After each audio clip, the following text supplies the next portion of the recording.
بەناوی خی بەخشندەی میهرەبان سڵاو ئازیزان لە بەژمارەی ئەم جارەدا باس لە ڕێژەی هەژاریەکەین لە هەرێمی کوردستان لە نێوان ساڵانی 2007 بۆ 2024 واتە لە ماوەی 17 ساڵی ڕابردوودا. بێگومان ئێمە چەند ساڵێکمان وەرگرتو. ساڵی 2007 لە پارێزگای سلێمانی ڕێژەی هەژاری لە 103 بووە، لە هەولێر لە 103، لە دۆک لە 109، لە هەرێمی کوردستان لە 105 بووە. لە 2014 سلێمانی دابەزیوە بۆ 1.2 لە سەدا و هەولێر دابەزیوە بۆ 1.5 لە سەدا، دهۆک بەرز بۆتەوە بۆ 12.4 لە سەدا کە تێگڕا لە هەرێما هەر لە 105 بووە. ساڵی 2018 ڕێژەکە لە سلێمانی بەرز بۆتەوە بۆ لە 104.5 و لە هەولێر بەرز بۆتەوە بۆ 6.7 لە سەدا و لە دهۆک بەراورد بە ساڵی 2014 دابەزیوە بۆ 8.6 لە سەدا و لە هەرێمی کوردستان بە شێوازێکی گشتی بەرز بۆتەوە بۆ 5.5 لە سەدا. ساڵی 2021 دیسانەوە لە هەرێمی کوردستان بەراورد بە ساڵی 2018 دابەزیوە بۆ لە 102، لە هەولێر دابەزیوە بۆ لە 103.6، لە دهۆک دابەزیوە بۆ 5.8 لە سەدا و لە هەموو هەرێمی کوردستان بۆتە 3.5 لە سەدا. لە ساڵی 2024 سلێمانی بۆتە 7.9 باشە، هەولێر بۆتە 5.9 لە سەدا، دهۆک بۆتە 14.8 لە سەدا کە لە هەرێمی کوردستان بە شێوازێکی گشتی بۆتە 8.6 لە سەدا کە ڕێژەکەی زۆر بەرز بۆتەوە.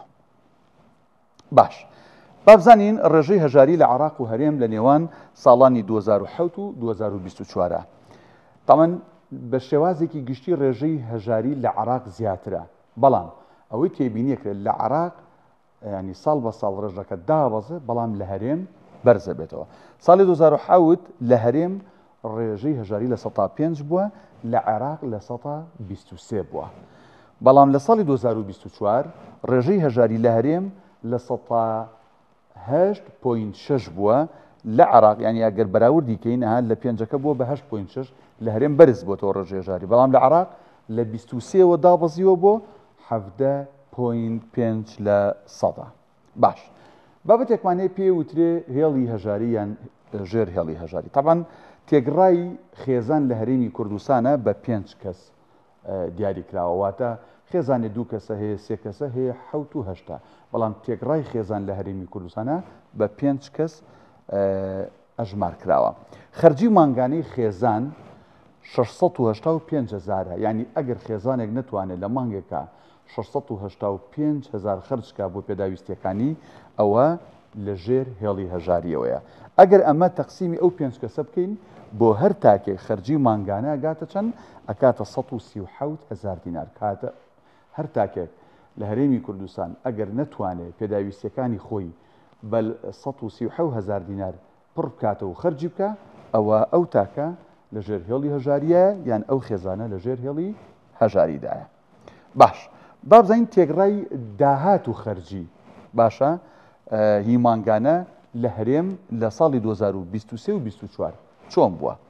ئەگەر پارێزگاکان وەرگین، هەولێر، سلێمانی، دهۆک، بێگومان داهات بە دینار لە پارێزگای هەولێر 266,000 دینارە، خەرجیەکە 323، واتە زیاترە، کەواتە کورتێنان 57,000 دینارە. لە سلێمانی داهاتەکە 259,000 دینارە، بەڵام خەرجەکەی 300,000 دینارە، لێرەش 41,000 دینار کورتێنانمانەیە. لە دۆک 178,000 دینار داهاتی مانگانەیە، بەڵام خەرجی 266,000 کە 88,000 دینار کورتێنانمانەیە. لە هەموو هەرێم بە تێک ڕاگەرەمە وەرگین 247,000 دینار داهاتە، بەڵام 302,000 دینار خەرجیە، واتە لە هەرێمی کوردستان 55,000 چیمان هەیە؟ کورتێنانمان هەیە لە تێگڕای داهاتی مانگانەی تاک، یەک کەس نەک خێزان. باش، داهاتی مانگانەی تاک لە هەرێم لە ساڵی 2012 و 2024 ئەو دوو ساڵە بە نمونە وەرگیراوە. 2012 لە هەولێر 323,000 دینار بووە، لە سلێمانی 353,000 دینار بووە. باشە، ئەنی لە سلێمانی داهات بەرزتر بووە وەک لە هەولێر. لە دهۆک 232,000 دینار بووە. بەڵام لە ساڵی 2024 داهات 266,000 دینار بووە، لە سلێمانی 259,000 دینار بووە، لە دهۆک 176,000 دینار. ئەمە داهاتی مانگانەی تاک بووە لە ساڵی 2012 و لە ساڵی 2024. بازانین خەرجی مانگانەی تاک ئەوەی پێشوو داهات بوو لە ساڵی 2012 و 2014 چۆن بووە. ساڵی 2012 خەرجی 392,000 لە هەولێر، لە سلێمانی 411,000 دینارە بەرزترە، لە دۆک 346,000. لە ساڵی 2024 خەرجی 323,000 دینار بووە لە هەولێر بۆ تاک، لە سلێمانی 300,000 دینار بووە، لە دهۆک 266,000 دینار بووە. ئەمەی باسمان کرد لە بەژمارەی ئەم جارەدا ڕێژەی هەژاری بوو لە نێوان ساڵانی 2007 تا 2024 لە ماوەی ئەم 17 ساڵەی ڕابردوودا.